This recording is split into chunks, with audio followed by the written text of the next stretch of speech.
Welcome to Tell Me More Stories Told as podcast. Great to be here. Get ready, because today we're diving into a story that's, well, it's as unpredictable and innovative as the artist himself. Kanye Omari West, now known simply as Ye. Yeah, forget the headlines for just a minute. Exactly. We're going on an adventure, really, through the creative explosions, the, unexpected turns, and the moments that have defined a generation. Yeah. Musically and beyond. Think of it like uncovering hidden tracks, maybe some behind-the-scenes stuff you haven't heard elsewhere. Our mission today, to navigate this huge landscape of information around Ye. Right, and pull out the really compelling bits of the surprises, the pivots, those aha moments that make his story so, well, uniquely his. We'll trace his journey from like an aspiring producer in Chicago to this global phenomenon. We'll touch on his music, obviously, but also fashion, business. Even his political sidesteps. Right. You told us you wanted to grasp his core impact without getting totally lost in the noise. And that's what we're aiming for. Yeah. Tell that story. And let's kick things off with something pretty unique, actually, right at the start of his career. Okay. Before he was this huge signed artist, Ye was already a highly sought-after producer for Roc-A-Fella Records. Yeah, a key player behind the scenes. He even co-produced Jay-Z's iconic The Blueprint album. That was 2001. Incredible album. Uh-huh. And, yeah, his fingerprints are all over it. Imagine that, being the architect behind a classic before you even really step into your own spotlight. It really sets the stage, doesn't it? This is just the beginning of our deep dive into Yee's story. It really does. And what's fascinating about that early production work, it wasn't just about making beats. He was forging a sound. The signature sound, yeah. Born in Atlanta, sure. But musically, he's rooted in Chicago. His time at Roc-A-Fella. Yeah. It wasn't just a stepping stone. Yeah. No, his contributions to albums like The Blueprint, they helped establish this distinct musical DNA. Okay. That later became the foundation for his own, groundbreaking stuff. It was like the quiet before the storm. A very loud storm, eventually. Okay, let's jump into that explosion. The College Dropout, 2004. Right. This wasn't just a debut. It felt seismic. It really did. Huge critical acclaim. And of course, slow jams. You couldn't escape that track. Nope. A massive hit. It really felt like he was rewriting the rule book for hip-hop right from the get-go, giving us a glimpse of this, diverse path ahead. Absolutely. And College Dropout resonated so much because it was different. It brought in these relatable stories, aspirations, vulnerabilities. Stuff you didn't always hear in mainstream hip-hop. Exactly. It contrasted sharply with the dominant themes. Made him seem kind of relatable, an everyman almost. Yeah. And then Late Registration in 2005, that wasn't just more of the same. It showed real evolution. How so? Well, the sound broadened, more ambitious arrangements. You could feel this growing ambition. He wasn't staying put. Always pushing. And that momentum, it just kept building, didn't it? Then came Graduation in 2007. Another #1. Unleashing Stronger. Yeah. That track was everywhere. And here's where it gets interesting for the sound. That track's use of house beats, the Daft Punk sample. That 4 on the floor beat, yeah. And the vocal processing. It wasn't just a cool choice. It had this ripple effect, right? Influenced a lot of other music. Definitely contributed to that electro-infused sound becoming more mainstream again. He was setting trends. Talk about influence. And if you look at the bigger picture, Graduation's success just underlined his ability to not just stay relevant, but actually shape where pop music was going. But this period also brought some really tough personal challenges. Yeah, profound ones. The tragic death of his mother, Donda West, in November 2007. Such a huge loss for him. Absolutely. And the end of his engagement to Alexis Pfeiffer around the same time. Yeah. These were deeply impactful events. And you can imagine those experiences would inevitably shape his work going forward. No question. They became part of the fabric of his next artistic expressions. So, following that period of huge personal change, we get to My Beautiful Dark Twisted Fantasy in 2010. Ah, yes. MBDTF. This album. Wow. It's often called his masterpiece, right? Why many, yeah. Yeah. Almost universal critical acclaim. It felt incredibly ambitious, deliberately maximalist, you could say. Absolutely. Layers upon layers of sound, intricate production, almost operatic vocals sometimes, sprawling songs. Very immersive. And the lead-up was fascinating, too, the Good Fridays thing. Right, giving away free music every week. It was brilliant, built so much anticipation and connected him right to the fans. What's really interesting there is the contrast with 808s and Heartbreak, which was much more stripped down, emotionally raw. Right. Dark Fantasy was intentionally opulent, complex, exploring fame, excess. It had this cinematic feel. Yeah. And Good Fridays, it was super strategic. Fostered that direct connection, made the album release a massive event. And the collaborations on that album were incredible, too. Just stacked. Showcased his ability to pull together all this diverse talent for his vision. Speaking of collaborations, 2011 brings Watch the Throne with Jay-Z. A monumental moment. It felt like more than just two artists collaborating. It was like a cultural summit meeting or something. Yeah, two giants of hip-hop. And their release strategy was smart, too. Releasing it digitally first, weeks before physical copies. Exactly. In an era where leaks were a huge problem, it was a clever move to avoid them. Very innovative. And Niggas in Paris. I mean, that track just took over. Instant anthem. Still gets played everywhere. Right. Yeah, Watch the Throne, A Meeting of Titans. And that digital-first strategy was forward-thinking, really worked. Showed they understood how music consumption was changing. And then the Good Music compilation, Cruel Summer, followed that in 2012. Which kind of served to highlight all the other talent he was building up on his label. Okay, then comes Yeezus in 2013. This felt like a total sonic left turn, a rebellion almost. Definitely rebellion. He even said he wanted to undermine the commercial. And the sound. So raw, industrial, elements of drill, dancehall, acid house. It pushed boundaries hard, really challenged what people expected from him. And there's that story about Rick Rubin coming in at the last minute. Yeah, driven by Yee's, perfectionism. He brought Rubin in just weeks before the deadline to strip the sound down, make it more minimalist, bare essential. Wow, talk about pressure. It really raises that question about, artistic vision versus commercial appeal. For sure. Yeezus was bold, uncompromising. Rubin's late involvement just highlights Yee's constant drive to refine, even right up to the wire. And the tour for Yeezus was pretty out there too, wasn't it? Very. Stark stage design, often confrontational. It matched the album's challenging nature. But even while he's doing this really experimental stuff, he still finds ways to connect more broadly. Oh, so? Well, those collaborations with Paul McCartney and Rihanna, only one? 4 or 5 seconds. Right. Those were surprising, but really captivating tracks. Totally. And then in 2015, he gets an honorary doctorate from the School of the Art Institute of Chicago. Yeah, recognizing his impact on music, fashion, pop culture, a big acknowledgement of his wider influence. It's fascinating, that duality, isn't it? It really is. On one hand, fearless experimentation. On the other, these huge global collaborations. Yeah.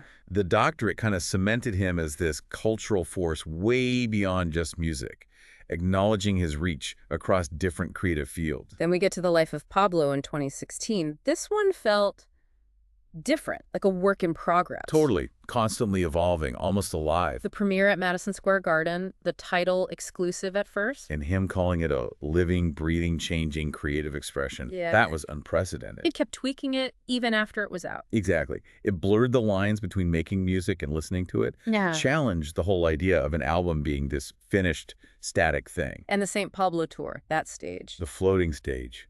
Visually incredible, technologically ambitious, pushing boundaries in live performance, too. Such a unique experience, though it was sadly cut short. Yeah, the abrupt end due to personal challenges marked a real shift during that time, unfortunately. Right. So after that intense period, he heads to Wyoming. A period of intense creativity there. Which led to, what, 2 albums back-to-back in June 2018, his own album, Yee. And the collaboration with Kid Cudi, Kids See Ghosts. Both dropping so close together. And he was producing for other good music artists, too. Yeah, Pusha T, Nas, Tana Taylor. It was an incredibly prolific time. Showed him as not just a solo artist, but this central figure nurturing talent. And then he announced Yandhi, right? Which never quite materialized in that form. Correct. It was announced, talked about, but ultimately scrapped and sort of evolved into Jesus is King. His creative process seems like it's just in constant flux. Perpetual transformation, yeah.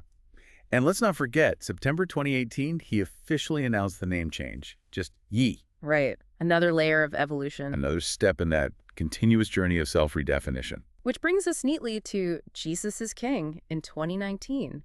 A very public, very real embrace of gospel music. A significant shift, yeah.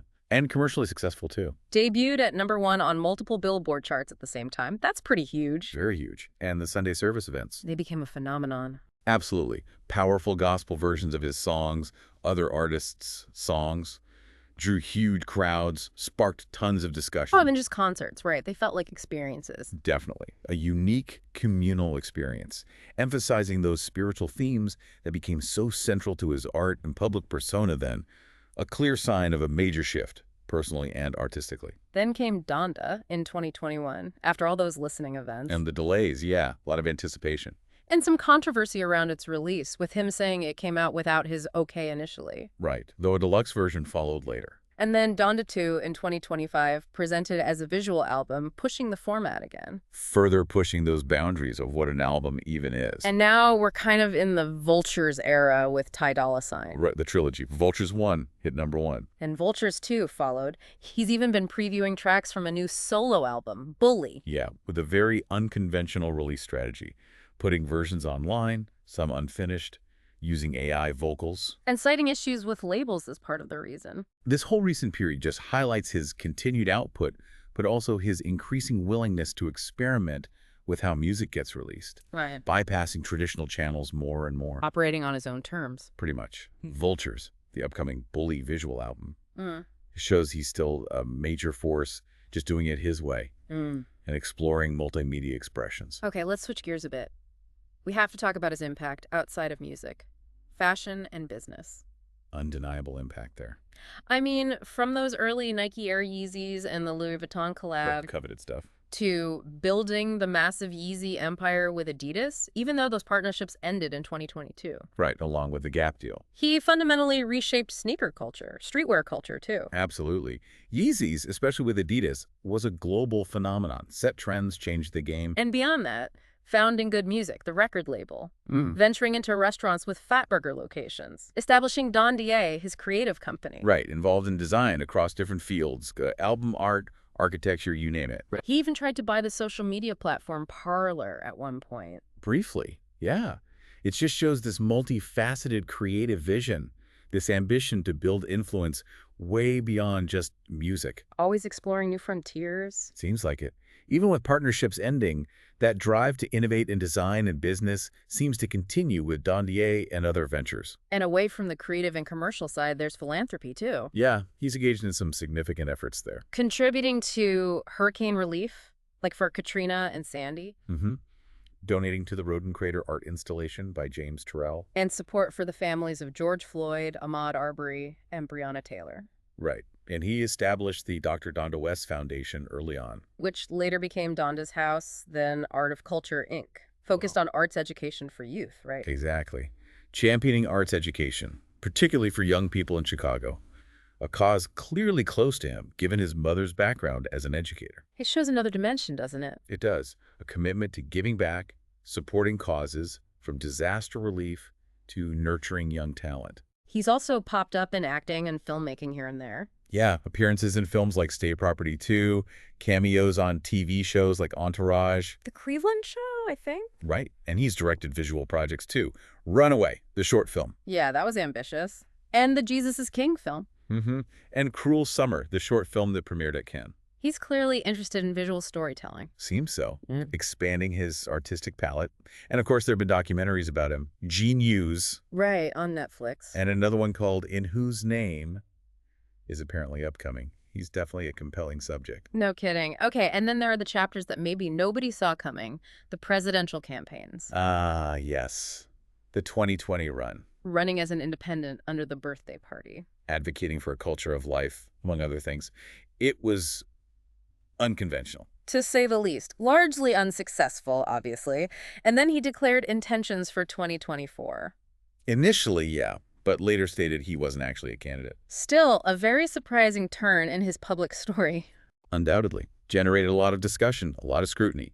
His whole approach was pretty far outside political norms. Turning to his personal life now. Yeah. He legally changed his name to Ye in 2021. Another mark of personal evolution, yeah. His marriage to Kim Kardashian obviously was a huge cultural focus for years. Massive media attention. They have 4 children together. And other high-profile relationships, too, all under that intense public spotlight. Comes with the territory of that level of fame, I suppose.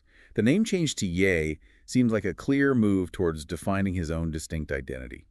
He's also faced his share of legal issues over the years. Quite a few run-ins. A misdemeanor battery conviction back in 2014, various lawsuits. Copyright infringement claims, Yeah. unpaid rentals or services, wrongful termination suits. And more recently, some serious allegations, too, like sexual harassment and assault with cases ongoing. Yeah, those are serious and ongoing situations. These legal battles definitely add another layer of complexity to his public image and career path. They highlight the challenges that can come with that level of fame and managing so many large-scale ventures. For sure. The range of issues is pretty broad.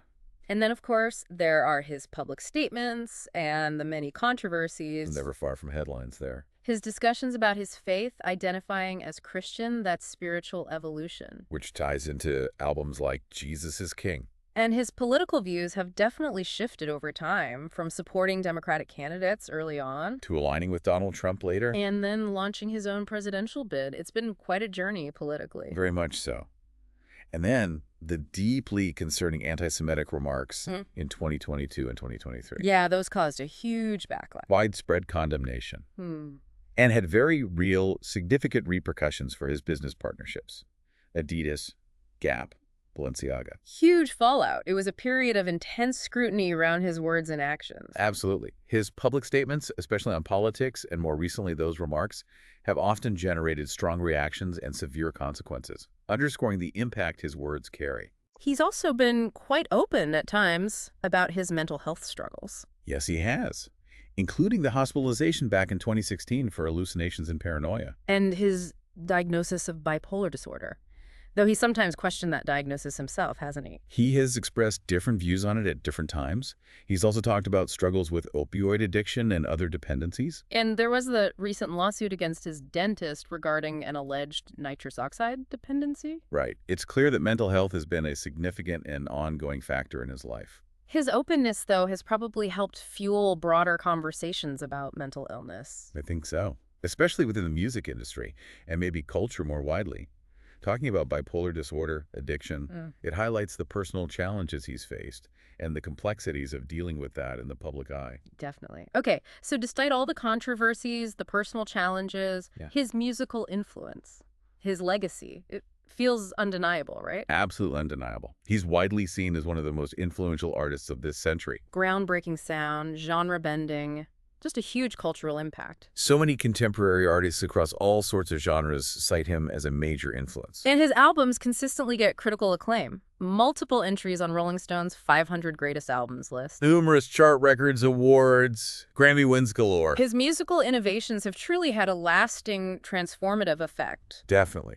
His willingness to experiment, blend genres, push sonic boundaries, it inspired a whole generation. His critical and commercial success, the awards, it all cements his place as one of the most important figures in modern music history. Now, before we continue exploring other fascinating stories here on Tell Me More, if you're finding these deep dives into captivating people and their journeys interesting, make sure to hit that subscribe button. Yeah, don't miss out on our upcoming explorations. We'll be unraveling more unexpected tales and insights. Okay, so wrapping this up, what does it all mean? The story of Ye, it's just so complex, isn't it? Incredibly complex and ever-evolving narrative. Woven with these threads of groundbreaking creativity, relentless ambition. Mixed with public controversies and very real personal struggles. From those early days, producing behind the scenes to global superstardom and all the ventures beyond music, his journey is just a fascinating lens on art, fame, modern culture. It really is. We've seen how one person can shape and then reshape the landscape. Music, fashion, even public conversation, often in really unpredictable ways. Yeah. The sources just reveal this figure who's constantly moving, constantly challenging norms, pushing boundaries. For better or for worse, as you say. Always in motion. So here's a final thought for you, our listener, to consider. Given Ye's consistent drive to innovate and redefine himself, what future directions might he explore that would genuinely surprise us? Maybe in music, maybe tech, maybe something completely different. Building on all the patterns and contradictions we've talked about. Exactly. What could possibly come next that we haven't seen hints of already? It's a question that reminds us this story. It's far from over. The next chapter is likely to be just as compelling, I'd wager. I think you're right. Thank you for taking this deep dive with us on Tell Me More Stories Told as podcast. Thanks for listening. We'll catch you next time with another story waiting to be explored.